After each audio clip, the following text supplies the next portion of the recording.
please don't forget to subscribe and leave a like for us. It means a lot to us. Thank you as you do so. Relax and enjoy. In a village nestled between rolling hills and thick forests, there was a legend about the singing stones. These stones were said to hum the sweetest melodies when touched by a pure heart. No one knew exactly where they were, but the elders spoke of their power, bringing peace, wisdom, and fortune to the one who possessed them. Many had searched for them, but the stones only revealed themselves to those who were truly worthy.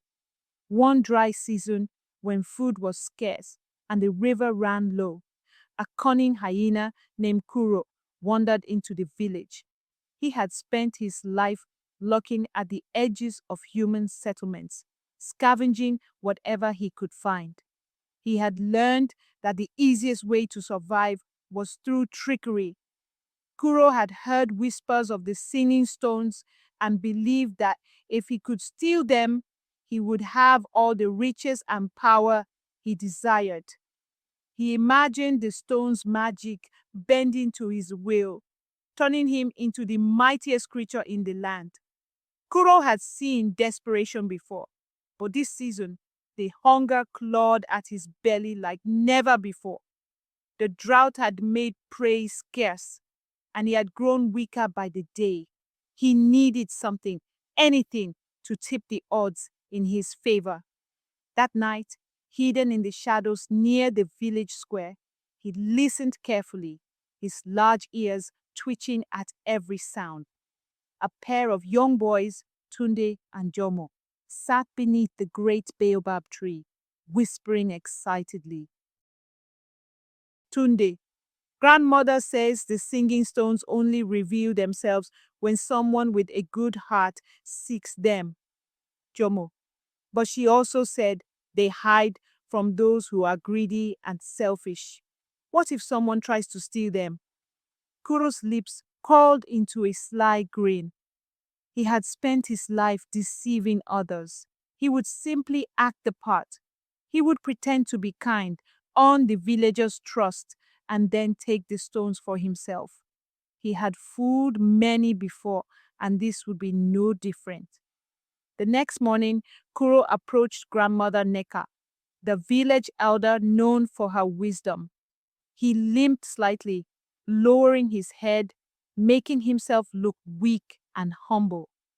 Kuro, grandmother, I have traveled far in search of peace and wisdom. I have heard of the singing stones and wish to find them so I can use their power to help others. Grandmother Aneka studied him carefully. She had seen the ways of the world and understood the nature of tricksters. Her sharp eyes bore into him, searching beyond his words. Grandmother Neka, only a heart that seeks good can hear the stones. You must journey to the whispering cliffs at dawn and listen with your soul, not just your ears.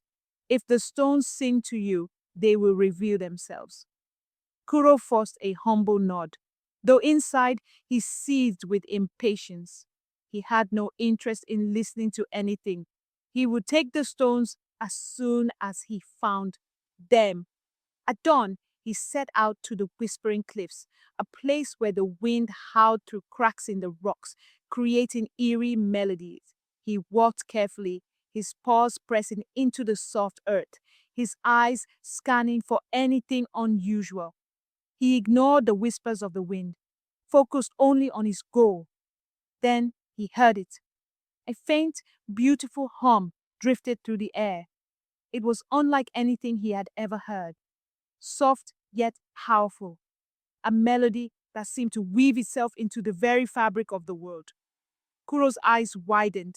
He followed the sound until he reached a clearing filled with smooth, glistening stones. In the center, three stones shimmered, their glow pulsing in rhythm with the song. His heart pounded. Without hesitation, he lunged forward and grabbed the stones with his paws. Silence.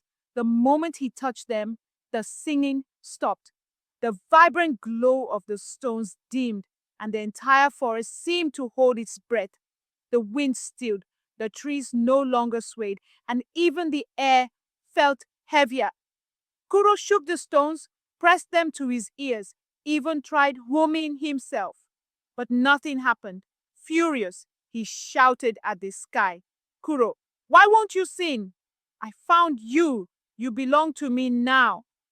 Then a deep voice echoed through the cliffs, shaking the ground beneath him, the spirit of the stones. You cannot steal what belongs to the heart. The songs are not for the greedy.